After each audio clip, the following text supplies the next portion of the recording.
Hey guys, welcome back to the Small Music Artist Hype podcast or Underrated Artist podcast, whatever you want to call it nowadays. I think we're far enough where I just have to keep it with that long name. But this is episode 7. Wow. First season. I am deciding that there's going to be several seasons. Yes. Wow. That long. This thing's going to last that long. I don't. There's a lot of underrated artists. Bleh. So this episode is on GOOGGZ. I think I'm saying that right. Their pronouns are he, him, and he produces bass house, cinematic, club beats. So there's like orchestra stuff, but like you have the deep, beats and all that stuff. Some of his most popular songs are in order. Number 1 is Try. Number 2 is Alone with ALK. And number 3 is Glimpse. His most recent release is Dawn Light, in parentheses VIP. That's what I think it is, but which I'll leave a link of it from Spotify down in the description of this podcast, like I leave everything else. Speaking of which, I leave everything down there so you guys can check out the artists afterwards. It really helps whichever artist, producer, whoever I'm talking about for each episode, if you go and check them out afterwards. So, yep. And you can find any other songs by GOOGGZ on Spotify.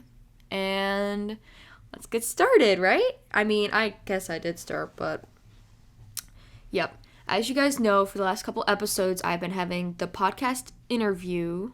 So there's an interview throughout for most of this with several questions, so you guys get to meet the artist and get to know about them and see what their personality is like and all that fun stuff. I will be having some of his songs throughout this podcast, and I will have in the description in order what song and the link of it so you guys can listen to it. So yeah, let's get started with the interview. So let's start with question 1. When did you start writing music and what made you start? I know this is kind of like 2 questions in one, but yeah. I started writing music about 3 years ago now, I think it was. And a funny story on why I started, actually. I began, it was a long road trip, and I was a small child that needed lots of entertainment. And my video games on my iPad had run out. Yes, I was an iPad kid. And I found an app called GarageBand and opened it up and started to randomly play with it. And here we are. It's basically how that went. And number 2, what's your favorite song you've ever written or produced? Favorite song I've ever written? Well, favorite song I've ever written isn't released. And it's called The Blacksmith. In terms of released music, it would be a tie-up between Dawn Light or Bleep Bloop. One of those two. And you cannot say that second name with a straight face. Number 3, if you could send one main message using your platform, what would it be? The main message. Oh, I'm glad this isn't live because I have no idea. What do I say without it sounding cringy? I may cut some of this out as well. If you're listening to this, obviously I haven't cut it out because I'm a lazy bugger, but I don't know. I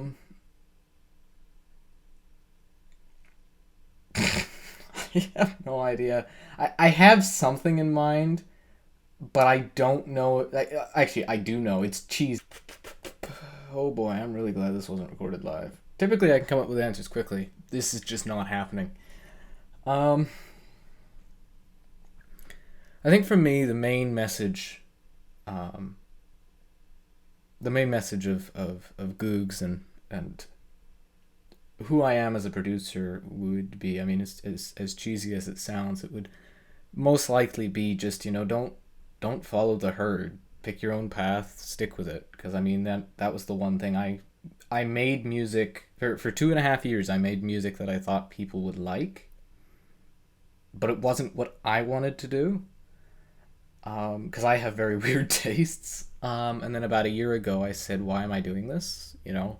Why am I in a creative industry if I'm not being creative?" And I just started making the weirdness that you hear today. Number 4, where do you see yourself in 5 years? I'd hope in 5 years. I mean, it depends honestly on how things go. But it depends. I will be this. I'm in grade 12, so I'll be graduating this year, and then obviously I'm on my own. I've unlocked the full version of life. And I mean, it's a tough industry. It's I mean, the starving artist stereotype exists for a reason. And to be honest, I think that I mean, it could go one of two ways. It could either be me actually making some form of monetary intake and actually becoming a professional producer, which is the goal, or it's more of a side gig, and then I have my main job, which will be the money, and then this is what I enjoy doing on the side. So it could go one of two ways. I honestly could see it. I can't see it going one way more than the other. I think I have a fair shot at both, but who knows? Number 5, is there any specific genre you haven't written music in that you would like to in the future, and what genres have you written music in or for so far? In terms of genres, I've bounced around a lot before I found my own little corner now in the music industry. I started out making really crappy dubstep with literal just loops from like Splice and like the GarageBand stock loops. That was the type of stuff I was making music with for about a year. But then when I actually started to make my own music and leave loops behind, I started to make a really weak version of progressive house. And it wasn't weak because I wanted it to be weak. It was weak because I just didn't know how to do anything else. I didn't have the skill behind the production to make it heavier. And then it started to get heavier as I got a bit more skilled in the mixing area. And then recently, about 6 months ago, I started working on creating my own genre that I now call Crystal House. And I'm releasing in that now as well, which, to my knowledge, I don't believe it's been done before. It very well could have. Obviously, I don't know everything, but as far as I know, I don't think this specific style's been done before. For any type of genres in the future,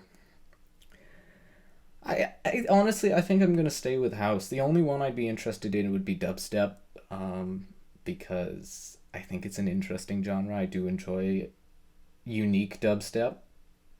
But I'm not a huge fan of the scene. I'm not a huge fan of a lot of the things that go on in the dubstep industry. There's a lot of different types of allegations being thrown around and stuff like that. Stuff you just don't see as often in like the house scene, or in all honesty, as far as I know, every other scene that exists. It's just every time in the EDM industry, whenever there's some allegation going down, it's always the dubstep scene. I don't know why, but that was a big turnoff for me when it came to picking a genre. Do you make any of your own song covers, like doing the art or a cover of your song? You could take it either way.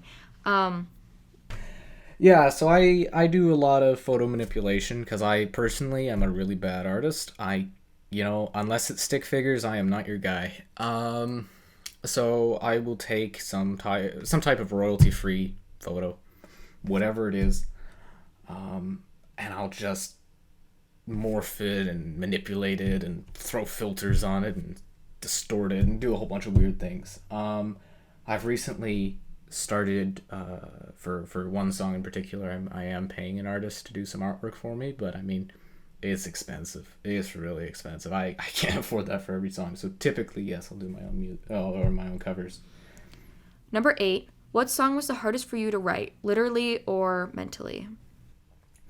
Hardest song for me to write. Well, actually, there's two. For the literally, if it's literally harder, it was either Try or Glimpse. Try took 8 months to write. Hylia, the vocalist on Try, she and I started writing it back in 2020. And it was only released in September of last year, so a year ago.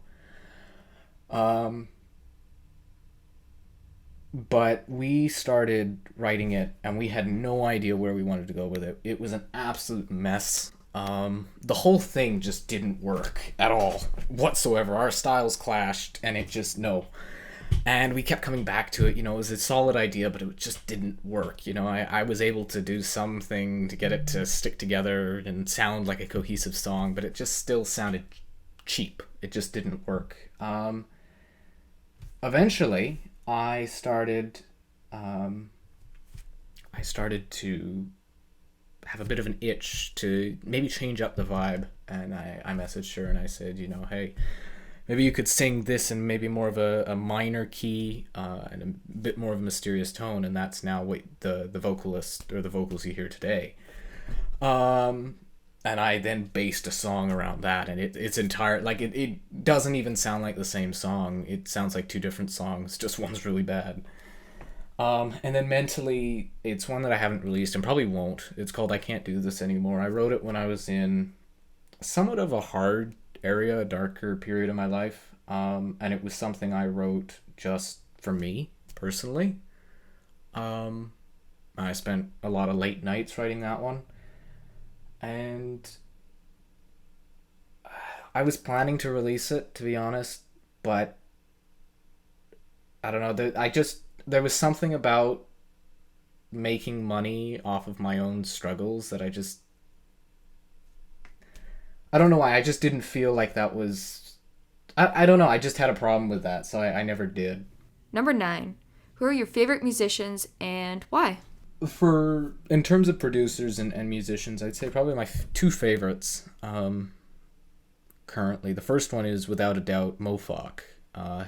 The man is amazing. He's a really nice guy, for starters, and he's also just an incredible producer. He makes what he calls color house.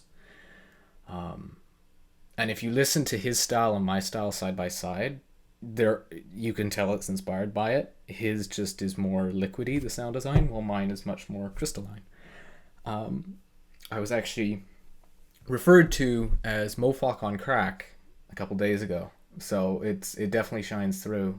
And I do talk to him from time to time. He's just a really, all around, he's a great guy. And then Julian Jordan as well. A lot of people think of him as kind of being unoriginal, but the thing is, he actually is one of the pioneers in the bass house industry. He made the sound that if you're in bass house, that sound. He actually created it. He, Seth Hills, and I think it was Loopers, made that sound originally, and then everybody started copying them.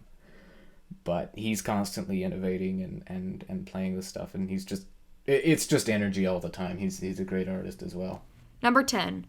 If you could do a collaboration with any artist, doesn't have to be a musician, who would it be? For collaborations, I'd say that there are two that come to mind very, very quickly, and the first one would be Mad Miguel, who is absolutely incredible artist. Nobody knew who he was until late last year, and he just blew up onto the scene with an incredible release called Ignite, and it just put him a spot right at the top, and he's nuts. Or Mofok, as mentioned earlier, obviously. Number 11. Do you do any DJ work or just producing and writing music? If so, where do you DJ? I do a little bit of DJing work.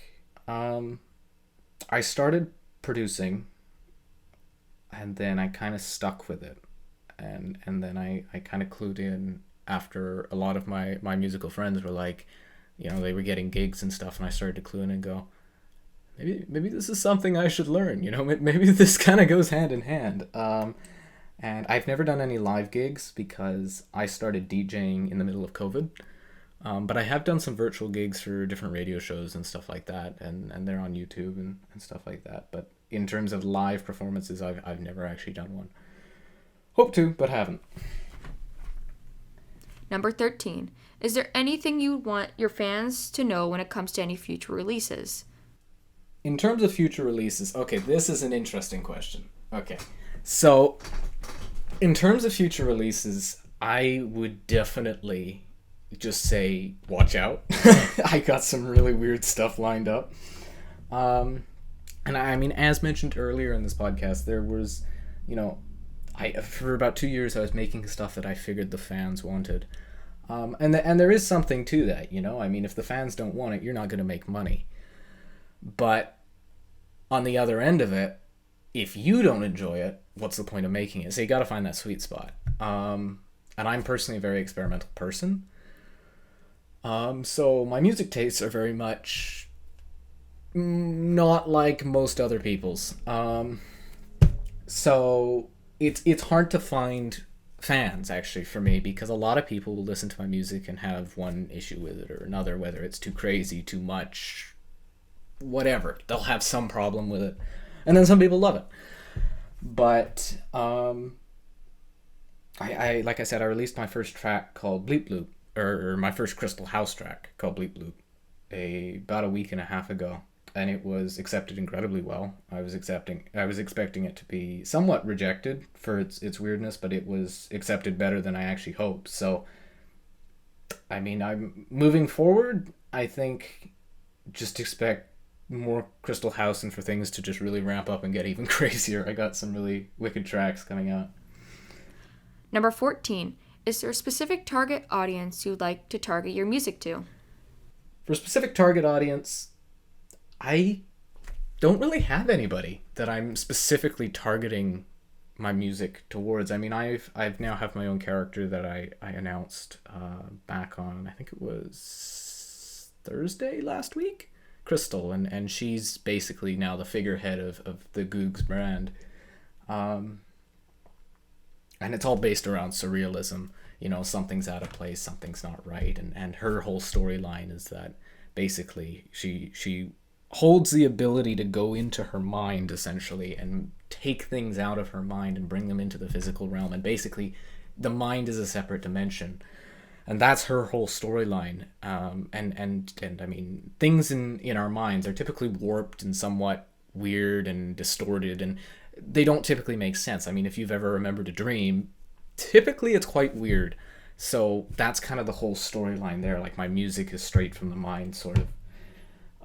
But getting off topic, I don't really have a target audience. If you enjoy my music, you enjoy my music. Don't care who you are, where you came from. Enjoy your stay. Number 15.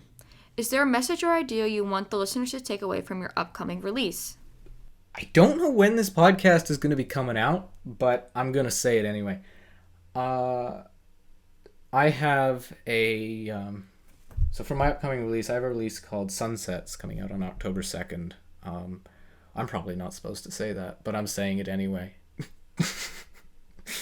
And it's going to be coming out on a label known as Entranced Records.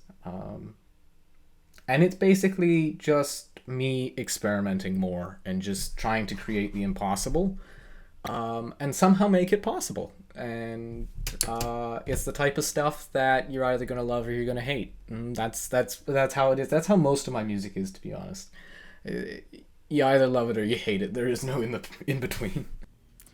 Thank you for this interview, and I hope the listeners will consider looking into all your stuff and will follow you for your upcoming release, which you've been posting about a little bit on Instagram and on your stories, which I am really excited for and really interested because it seems to be different from some of the previous stuff you put out.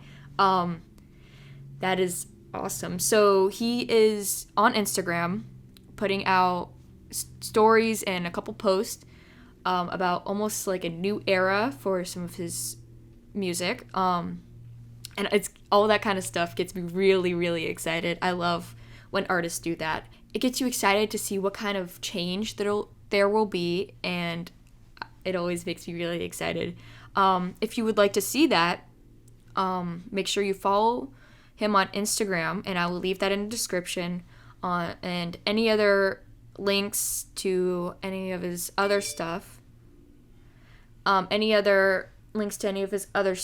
And if you would like me to do a podcast on you, or you would like to recommend someone, make sure you do it in the comments. And if there is any question you'd like me to ask future artists, also put it down in the comments.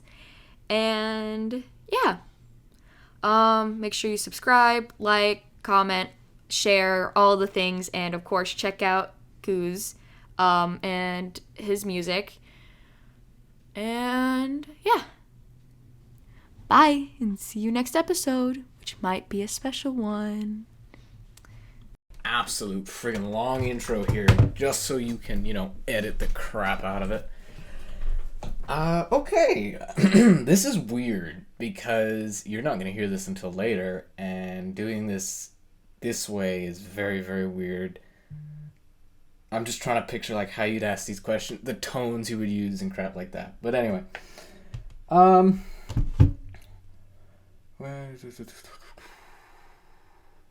am I suddenly like unusually shy? I don't know. This is weird for me. Anyway, okay. Cue long awkward silence between questions. Okay. More awkward silence. You're gonna have a fun time editing this.